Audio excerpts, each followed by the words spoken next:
it's there. So we've kind of got a management system standard for asset management, sat there, developed by one country and a bunch of industries in the middle of this huge world. And you guys quite deliberately can't see that, and it's there. But it's doing its thing. And then strange things started happening.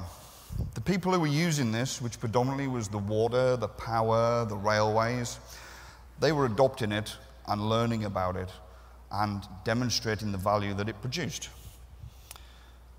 And being utilities and power and water and railways, they go and talk to other railways, utilities, generators around the world. And we started seeing other people adopting PAS 55 in parts of the world where we didn't expect it. So some of the first, if we kind of go with a map of the world, some of the first interest came from right over here.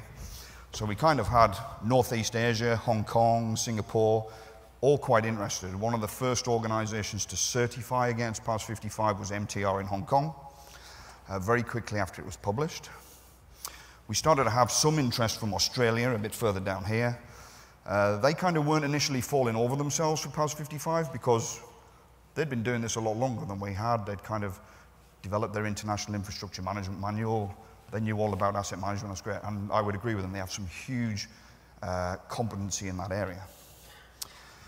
Kind of closer to home, in Europe, clearly Britain is in Europe, so I should use the phrase mainland Europe, but just across the North Sea in the Netherlands, we've got a whole bunch of power energy network companies who operate under a very similar regulatory model to the UK, and they kind of absorbed it as well, which I thought was quite interesting. So, sorry, third one. Over this side, North America, we had some utilities there, and admittedly